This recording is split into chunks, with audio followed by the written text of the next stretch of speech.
Oke, selamat pagi semuanya. Pagi, Pak.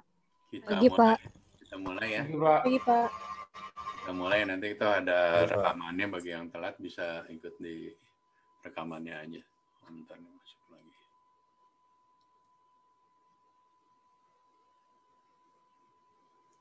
Oke, kita masuk ke topik ketiga. Hari ini kita akan membahas untuk mata kuliah cost control ini tentang purchasing dan receiving ya. Jadi purchasing itu bagian pembelian, receiving bagian penerimaan barang yang ada di hotel. Oke, kita mulai. Nah, jadi waktu kita membahas masalah forecasting itu, masalah cost control, salah satunya juga kita sebagian nanti sebagai pemilik restoran atau pemilik kafe di hotel atau di resto gitu, kita harus bisa melakukan yang namanya peramalan penjualan ya. Misalnya kita contohkan hari ini kita belajar tentang meramalkan food sales. Ini ceritanya ada restoran kita, jadi setiap hari itu akan menghitung tuh. Jadi ini menu yang kita jual ya misalnya ya. Ini banyak yang telat. Ini menu yang kita jual, ada roast chicken, ada roast pork, roast beef dan sebagainya. Nah, di hari Senin sampai dengan Jumat, ini ceritanya restonya mungkin ini jalannya di weekday ya, weekendnya nggak ada ya. Ceritanya setiap hari itu terjadi penjualan. Dari mulai roast chicken hari Senin laku 70 dan sebagainya, hari Selasa 72 dan sebagainya gitu ya. Nah, di total dalam satu minggu itu penjualannya untuk menu yang pertama ini ada 365 item. Nah, rata-ratanya berarti 365 item dikali berapa hari ini? 1, 2, 3, 4, 5. Jadi 73. Nah, kita itu dengan kita tahu menu yang terjadi, apa aja yang laku, nanti kita akan membahas yang namanya menu yang populer ya, popularity menu atau popularity index. Nah, di sini itu popularity index itu kita rumusnya adalah jumlah menu yang terjual. Menunya spesifik ya, misalnya ini tadi total number spesifik menu item untuk roast chicken ditambah dibagi dengan total all menu dari total seluruh menunya. Jadi rata-rata penjualan dalam satu minggu, ini rata-rata penjualan tiap hari ini total, ini average-nya rata-ratanya. Jadi setiap minggu itu rata-rata terjual 300 item untuk penjualan ini ya. Nah, ini rata-rata dari per menu, ini rata-rata dari gabungan per menu. Nah, popularity index ini digunakan kita untuk nanti dalam kita menjalankan kafe, restoran gitu ya, untuk kira-kira menu-menu apa yang populer. Nah, nanti itu kalau menu-menu yang populer kita coba pertahankan gitu ya, dan itu menjadi menu signature kita gitu ya, menu andalan kita. Nah, tapi nanti ada menu yang mungkin penjualannya lebih enggak terlalu banyak. Nah, ini namanya slow moving menu ya, menu yang lama terjual. Nah, nanti kalau menu-menu yang kurang laku, kita akan review. Mungkin nanti akan kita akan kita ganti. Mungkin kita biasanya ganti menu ya nggak bisa setiap hari ya, misalnya quarterly ya, per 3 bulan kita review, atau semesterly per 6 bulan, atau yearly per setahun kita ganti. Kalau dulu kan karena kenapa gantinya harus lama, kan menunya udah kadung dicetak ya, tapi kan sekarang kita untungnya di era pandemik itu semua menu menggunakan QR code gitu ya. Suara saya cukup jelas? Jelas, Pak. Oke, kita lanjut. Di peramalan atau forecasting futsal kita juga tadi kan meramalkan menu apa aja yang laku gitu ya. Kita dari historinya kita tahu menu yang laku. Tadi kan roast chicken berapa, roast beef berapa dan sebagainya. Terus kita juga bisa memperhitungkan nanti kira-kira tamunya berapa banyak, mulai dari trennya, historicalnya gitu ya. Nah, dari ini kan tadi roast chicken tamunya, kita asumsi kalau food biasanya satu orang makan satu menu ya. Kecuali kalau ada beverage-nya. Kalau di food biasanya kita ngitungnya dari main course-nya yang dihitungnya ya. Bentar. Iya, Wi. Iya. Lagi ngajar bentar. Ada kelas kenapa? Paling 45 menit sih. Ntar balik lagi. Ya, oke, thank you. Oke, sorry tadi ada telepon. Jadi intinya kita selain tadi memforecastkan jumlah menu yang laku, kita juga memforecastkan tamunya gitu ya. Nah, asumsi di dalam industri resto atau kafe bahwa satu tamu itu mau makan satu main course ya, walaupun actualnya nanti ada 2 kali pesen atau pesannya 2 main course, tapi untuk pembaginya dihitungnya satu tamu. Misalnya tamu yang makan berempat nih ya, yang datang ke restoran berempat. Terus tadi ini baru masuk. Yang makan berempat, tapi yang datang berempat ke resto itu, tapi yang makannya 3. Nah, waktu pembaginya kita bukan dari 4, tapi dari 3. Jadi dari berapa main course keluar ya dari kitchen ya. Disitulah nilai pembaginya nanti untuk menghitung average rata-rata tamu yang makan di resto itu berapa banyak, menghitungnya dari main course yang keluar ya, bukan dari jumlah tamunya yang masuk ke resto tersebut ya. Nah, kenapa kita menggunakan atau perlu melakukan forecasting ini? Karena forecasting ini adalah nanti ke depannya saya 11.30 ya, 10.30 jangan telat ya, karena ini saya harus admit lagi nih, kelamaan kayaknya. Jadi digunakan forecasting food sale ini gunanya adalah karena kita teradanya kompetisi ya.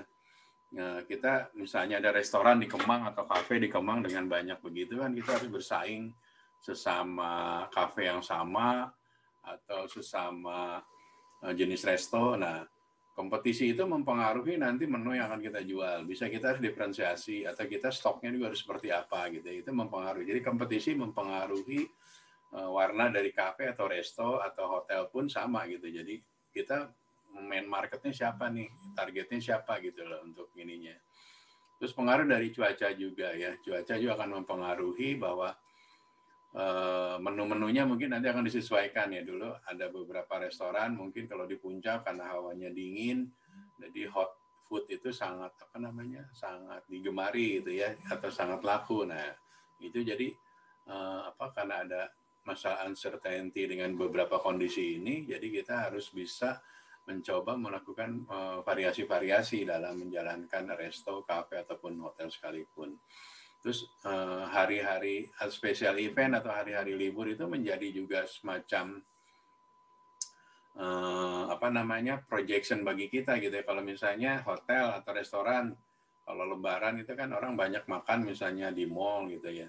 Tapi kan karyawannya pengen libur gitu ya. Nanti biasanya karyawan kita harus melakukan namanya 2 kali gaji ya, maksudnya per hari itu ada special bonus karena orang yang mau incas di saat lebaran orang kebanyakan mau cuti, di saat Natal orang kebanyakan mau cuti sebagainya.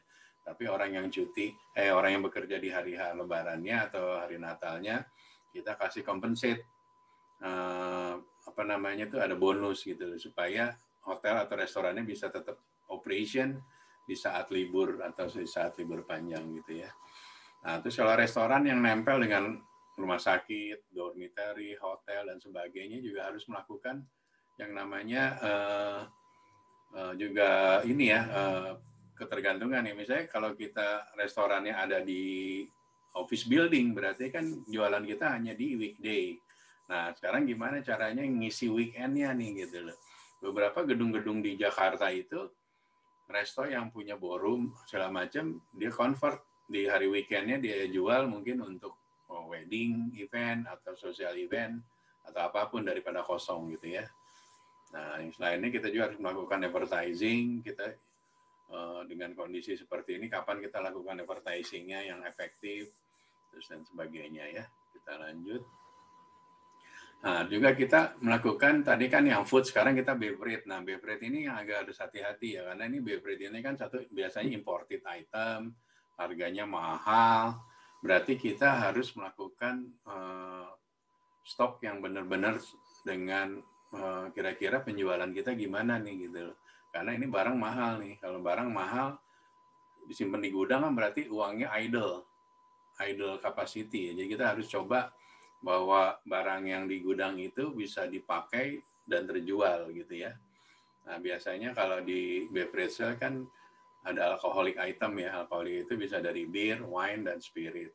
Nah, mengenai wine kan penempatannya ada red wine seperti apa, white wine seperti apa, spirit seperti apa, harus mana yang di freezer, mana yang di chiller dan sebagainya ya. Kita benar-benar harus menyimpannya sesuai dengan jenis produknya.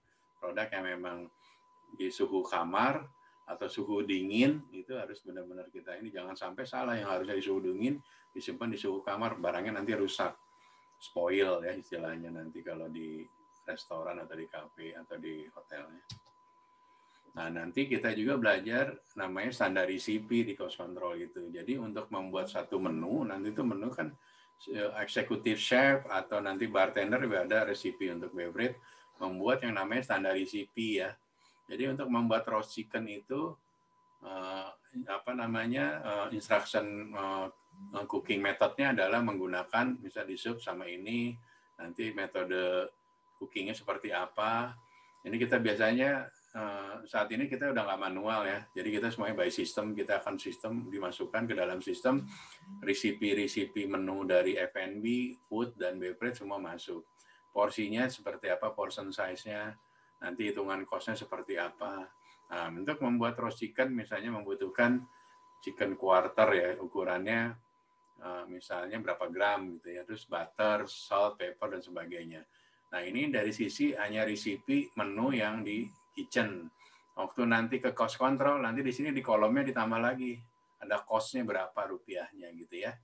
Jadi nanti masing-masing ada keperluan sendiri. Kalau ini buat internal kitchen untuk supaya standar food-nya sama semua. Jadi siapapun yang masak, chef-nya siapapun, produknya yang harus keluaran harus sama.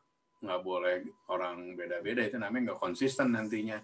Jadi ada satu restoran, katakanlah kalau dulu di Hotel Borobudur terkenal dengan sop buntutnya gitu ya.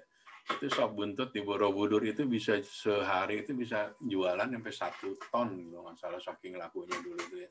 Ya, dia itu benar punya spesial recipe dulu tuh, chefnya namanya Pak Sangit kalau nggak salah.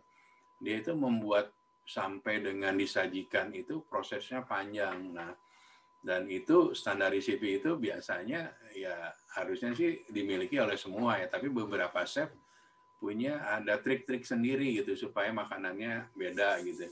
Tapi secara umum kalau kita di industri, di hotel atau di restoran, makanan yang keluar dari situ harus sama rasanya. Siapapun yang masak, siapapun yang prepare harus sama. Kalau enggak nanti nggak konsisten, kita jadi problem. Jadi pernah kita makan misalnya di kafe misalnya Red Bean lah gitu ya. Terus tiba-tiba kita jadi regular market di situ, pas satu someday kita pindah makan Red Bean di kota lain, kok taste-nya beda gitu. Berarti ini ada problem nih dengan standar recipe-nya, standar production-nya. Dia nggak bisa, harusnya tuh kayak McDonald gitu ya, dimanapun McDonald, taste-nya sama, portion-nya sama gitu. Itu baru benar-benar resto kelas dunia yang memang punya brand standar, produk standar yang sangat sangat compliant dimanapun, kita tidak akan kelihatan perbedaannya gitu ya. Nah, setelah membuat standar recipe ini digunakan untuk kitchen ceritanya. Nanti ada lagi bar untuk beverage recipe dan ada lagi cost control ditambah nanti di sininya ada kolom tambahan, ada biayanya ya. Nah, ini kalau ini buat hanya internal di kitchen. Nah, ini contoh dari standardized recipe ya. Jadi seperti yang tadi, di dalam standar recipe itu ada menu item namanya apa, roast chicken. Yield-nya, portion-nya berapa banyak nih untuk membuat berapa portion. Misalnya untuk ini sup dalam 10, misalnya dari satu buat jadi berapa porsi gitu ya. Ada juga nanti yang bikinnya per portion gitu ya.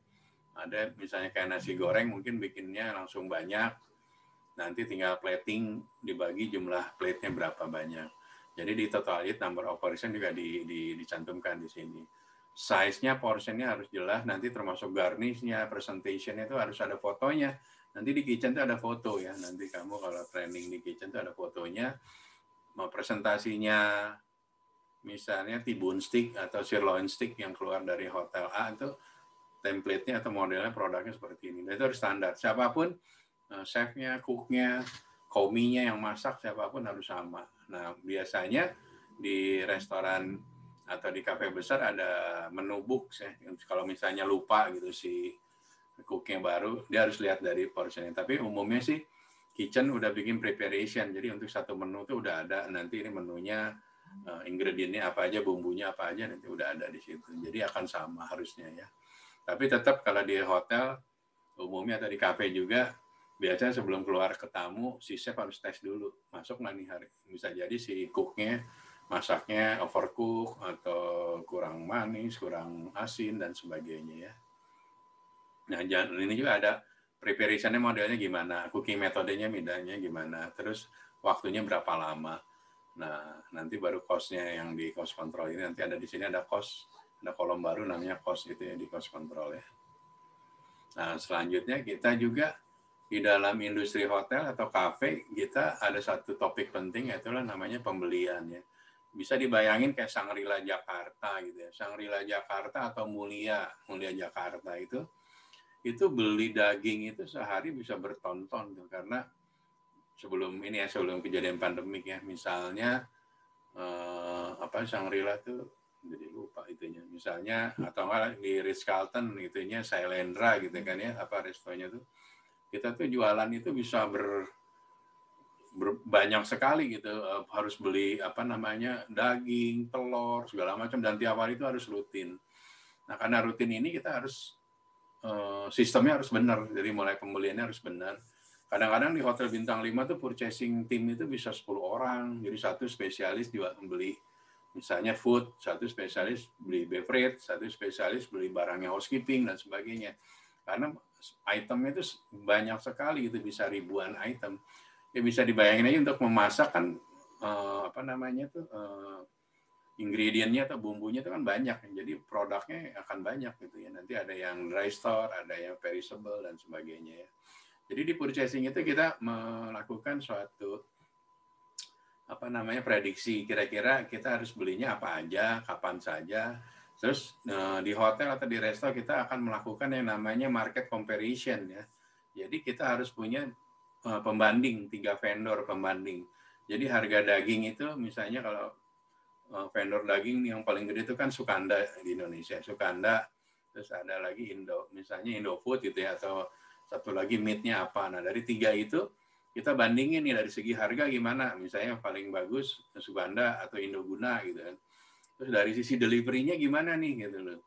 Terus dari sisi pembayarannya gimana, fleksibilitasnya gitu. Nah, nanti dari 3 itu kita pilih, misalnya kita pilih Sukanda Jaya karena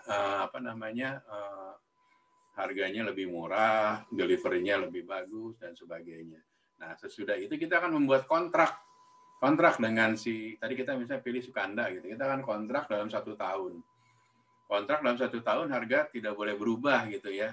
Jadi kalau harga naik atau harga turun adalah resiko bersama. Biasanya hotel kalau harganya lagi turun berarti resiko hotel, tapi kalau harga lagi naik di pasar berarti ruginya si vendor gitu. Tapi itu namanya kita ada komitmen, kita kontrak, kita kunci harganya dalam setahun. Jadi dalam 1 tahun itu harganya akan tetap. Tapi ada beberapa vendor juga yang tidak mau menggunakan harga tetap karena misalnya barangnya import. Kalau barang import kan menggunakan US dollar misalnya, sedangkan US dollar-nya naik turun gitu. Nah, berarti dia harus kontraktingnya floating gitu, akan naik turun mengikuti berapa sih harga dolar gitu. Nah, itu juga nanti ada karakteristik masing-masing vendor untuk purchasing. Jadi bagi kamu semua nanti yang mau kerja di purchasing hotel, terutama hotel-hotel besar nih, harus tahu seperti itu ya. Nah, selanjutnya kira-kira kita harus nyari vendor tuh bukan hanya murah saja, tapi distribusinya, delivery-nya bisa dipercaya nggak? Banyak yang barangnya murah, tapi giliran mau kirim barangnya repot lah, nggak ada kendaraan lah, dan apa. Nah, itu kita sebisa mungkin nyari memang vendor yang qualified, yang bonafide ya, karena ini akan mempengaruhi nanti dari produk yang kita jual. Jangan sampai produknya yang kita beli itu barangnya standarnya naik turun, itu pengaruh ke jualan kitanya nanti jadi jelek ya. Restorannya nggak bisa bagus nantinya, akan jadi problem. Nah, kira-kira dalam ini kan tadi kan sudah dibayang harus belanjanya apa aja. Nanti biasanya kalau kita baru buka kafe, buka hotel, buka restoran, kita akan melakukan SWOT analisis dulu. Misalnya kita mau buka kafe di Kemang. Di Kemang, di Jakarta itu banyakannya misalnya restorannya tipikalnya grill atau misalnya konsepnya lebih ke fine dining gitu ya. Nah, kita mau masuk market apa nih? Kalau masuk fine dining, kita diferensiasinya apa supaya kita nanti bisa bisa berkompetisi ya. Kasus di Bandung ya, di Bandung itu kan kafe sangat banyak ya. Jadi kafe yang bagus itu dia bisa melewati masa 5 tahun. Kalau dia udah lewat 5 tahun dengan penjualan masih stabil, berarti konsep dari restorannya udah benar tuh. Konsepnya udah benar, produknya terjaga. Karena kafe-kafe di Bandung tuh kan bisa setiap hari itu tumbuh satu gitu loh. Dan dia langsung bersaing head to head gitu loh. Nah, bagi pemodal yang kurang besar modalnya, dia akan keteteran tuh. Karena dia akan investasi, namanya restoran itu mungkin baru bisa balik modal itu di tahun ketiga. Jadi tahun kedua itu masih bleeding lah istilahnya, sih berdarah-darah. Jadi baru tahun ketiga ke sana baru menghasilkan profitnya gitu, keuntungannya gitu.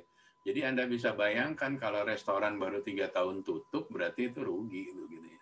Nah, jadi kalau kita mau buka restoran, kafe, even itu hotel, kita harus tahu dulu karakteristik market yang kita akan masukin seperti apa.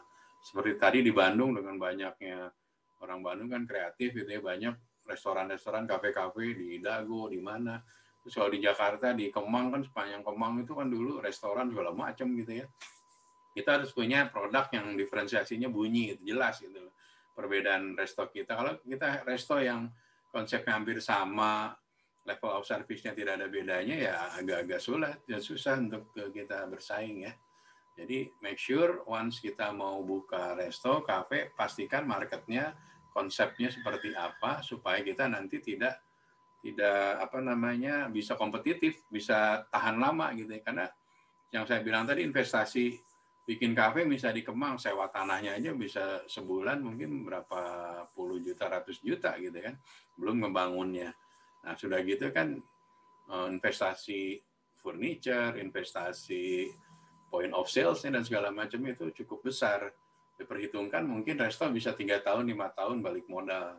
Tapi dengan catatan marketnya jelas itu. Kalau kamu bukan restoran marketnya jelas, ya kadang-kadang buang-buang duit doang akhirnya gitu ya. Nah, selanjutnya di purchasing juga nanti kita akan mempelajari tentang gimana cara pembelian wine ya. Nah, cara wine itu kan tergantung marketnya kita gitu. Marketnya di Kemang, resto, kafe, tipikal tamunya banyak bule nggak, ekspat banyak nggak gitu.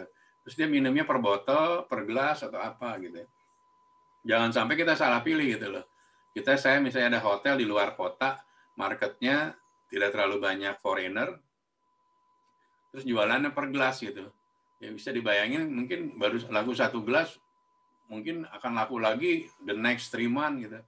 Produknya keburu rusak, wine-nya keburu rusak gitu ya. Jadi pastiin kalau memang marketnya nggak terlalu banyak, kita jualan per botol, nggak per gelas gitu ya. Oke, ini contoh-contoh dari wine list. Jadi ada ukuran-ukurannya, ada yang 0,375 atau 375 mililiter ya. Ini istilahnya half bottle dan bottle. Nah, nanti kalau kita jadi cost control, wine itu kan sangat banyak ya. Kalau kita nggak mungkin hafal, mungkinnya baru-baru ya. Biasanya di industri itu di kepala botolnya kita kasih nomor gitu supaya gampang. Jadi nomor 1 misalnya wine Cabernet Sauvignon gitu ya. Nah, nanti wine 2-nya apa gitu. Jadi tinggal kalau ngitung kan di dalam chiller dingin gitu ya. Kita tinggal ngitung aja botol nomor 1 ada berapa biji, hitung 5. Berarti nanti tadi botol nomor 1 Cabernet gitu ya. Jadi ada 5 botol dan sebagainya. Ini nanti kegunaannya untuk waktu kita menghitung persediaan barang ya, ada di chiller berapa banyak gitu. Jadi tapi nanti biasanya kita kalau kerja di bar atau apa kita harusnya hafal ya, karena kita nggak di sana ya, cuman yang penting kita mengetahui lah. Nah, nanti purchasing itu akan melakukan order. Melakukan order buktinya adalah dengan purchase order ya. Modelnya kayak gini. Ini masih manual, tapi saat ini semua sistemnya udah by system ya. Jadi nggak akan nongol manual ditulis lagi. Tapi nanti by system akan keluar nanti di sini. Jadi nanti akan keluar di dalam purchase order atau PO ya, istilahnya PO itu akan ada nama vendornya siapa. Misalnya tadi kan Sukanda Jaya gitu ya, alamatnya di mana, itu udah by system udah keluar ya. Nomor teleponnya siapa, kontak personnya siapa, emailnya siapa gitu ya. Nanti ada tanggal ordernya, ini adalah untuk kita kontrolnya berapa lama dia dari kita bikin PO sama barang yang datang ya. Terus delivery date-nya kapan, kita janjinya misalnya kita minta sekarang tanggal 27, tolong tanggal 2 November datang gitu. Nanti di sini ditulis di PO-nya should be delivered by November 2nd 2020 gitu ya. Nah, nanti kalau si vendornya tidak bisa mengirim tanggal itu berarti nanti akan ada peringatan ya, mungkin peringatan 1, 2, 3 dan sebagainya. Terus nama orangnya siapa yang in charge misalnya di Sukanda in charge Tuan Asep gitu. Nah, nanti kita kontaknya sama si Pak Asep ini gitu ya. Terus ordernya apa aja? Misalnya ordernya telur, susu, dairy, item semua ada itemnya semua gitu ya. Nah, kegunaan itu nanti waktu receiving terima barang, dia harus sesuai dengan yang ada di PO-nya ya. Yang membedakan di F&B untuk food, karena dia setiap hari chef akan melakukan pengorderan, dia tidak menggunakan purchase order ya. Dia menggunakan namanya market list. Sistemnya sama, cuman bedanya namanya. Kalau di kitchen kita namakannya market list ya. Jadi setiap hari itu ada market list yang akan diisi oleh chef. Biasanya chef ngirim jam 2, jam 2 siang kirim ke purchasing. Nanti purchasing yang akan melakukan pembelian ya untuk dikirim di besok harinya ya.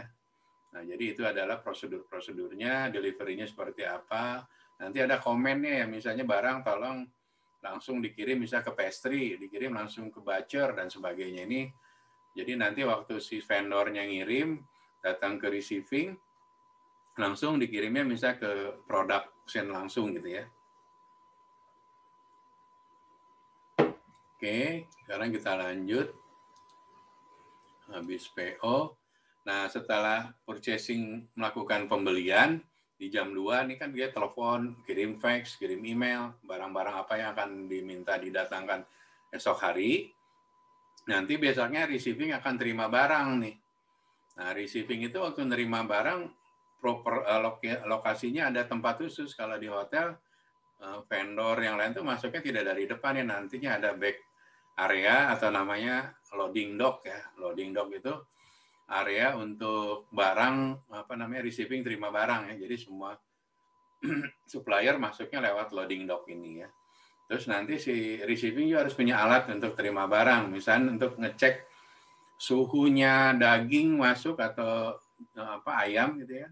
Dalam kondisi frozen, kita harus cek suhunya. Jadi kita tusuk ayamnya gitu ya, berapa suhunya waktu diterima.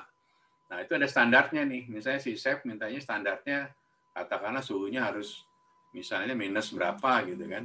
Misalnya minus 5 lah gitu. Nah, kalau misalnya itu tidak sesuai dengan itu, receiving bisa reject barangnya gitu. Jadi si vendor kudu balikin, kudu kirim lagi gitu loh. Nah, nanti disebutnya outstanding order di sini.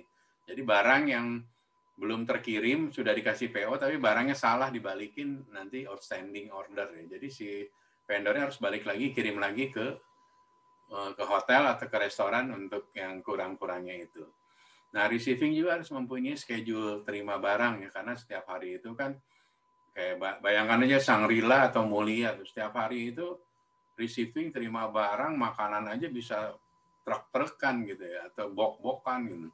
Nah, berarti kan dia harus punya schedule. Biasanya tuh receiving akan terima untuk produk F&B jam 7 pagi sampai jam 10 gitu. Nah, periode itu masuk tuh barang F&B semuanya. Makanan, minuman di jam 7 sampai jam 10. Tapi di jam 11, misalnya sampai jam 12 itu barang-barang untuk housekeeping gitu. Kenapa itu dibedain? Karena supaya tidak numpuk nanti barangnya. Kalau numpuk takutnya rusak dan sebagainya ya. Nah, kayak di Shangri-La itu receiving bisa mungkin 5 orang atau 10 orang karena produknya sangat banyak gitu ya. Oke. Nah, receiving nanti terima barang nih, apa yang tadi dibikin PO ya. Tadi misalnya bikin PO suppliernya dari ini ya. Invoice-nya ini, barangnya ini. Nah, dia tuh setiap hari akan terima barang, terus dia bikin administrasinya. Namanya receiving report. Jadi barang-barang yang hari itu diterima baik di receiving atau langsung ke user ya. Tadi misalnya langsung dikirim ke pastry, langsung dikirim ke butcher dan sebagainya. Si receiving harus bikin namanya receiving report. Dan ini harian. Jadi setiap hari dia terima apa aja, dihitung dari segi kuantitinya berapa, harga cost-nya, biayanya berapa nanti. Nah, ini harus sesuai dengan PO yang dibikin purchasing.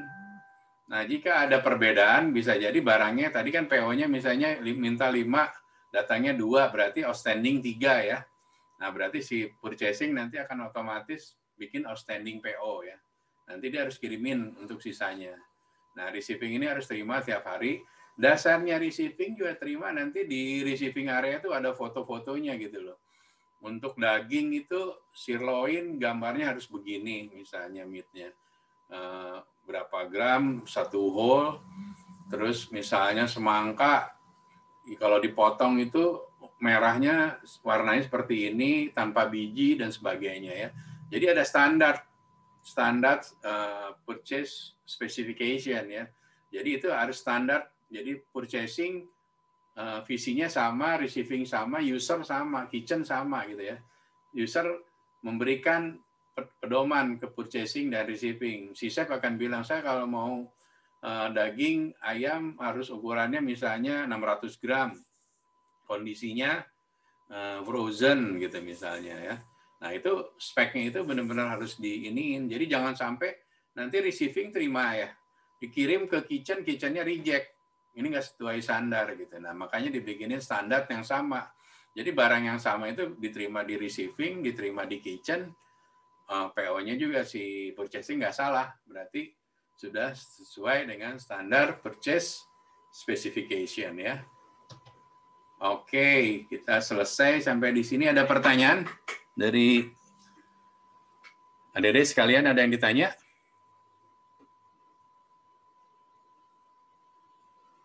Ada yang nanya? Halo? Tidak, Pak. Belum, Pak. Ketua kelasnya siapa? Nixon ya? Nixon ya? Iya, Pak, saya, Pak. Dan kita tolong itu di foto ya buat itunya. Oh, ya. Teman-teman tolong di foto dulu ya. Ini materi yang ketiga untuk cost control ya. Tolong dibuka videonya untuk kita foto dulu.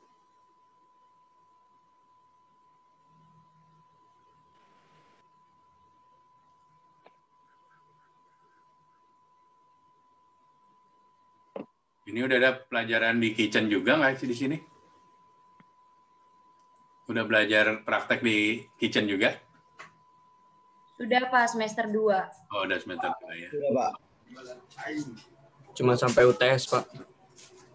Oh, sampai UTS? Baik. Kan. Tapi nggak praktek, Pak. Oke. Pelajaran itu bar udah dapat juga? Belum. Oh, ada semester Oleh berapa? bartender sih udah pas restonya. Oh, udah ya. Belum ya kalau bartender, nggak tahu juga sih. Oke, udah fotonya, Nixon? Udah, Pak. Udah. Udah ya? Udah. Oke, kalau udah, terima kasih. Ketemu lagi minggu depan ya. Baik, Pak. Terima kasih. Oke, see you. Pak, terima kasih, Pak. Terima Yang kasih, Pak. Pak. Selamat siang, Bapak. Terima kasih, Pak. Yuk. Terima kasih, Pak. Terima kasih, Pak. Yuk.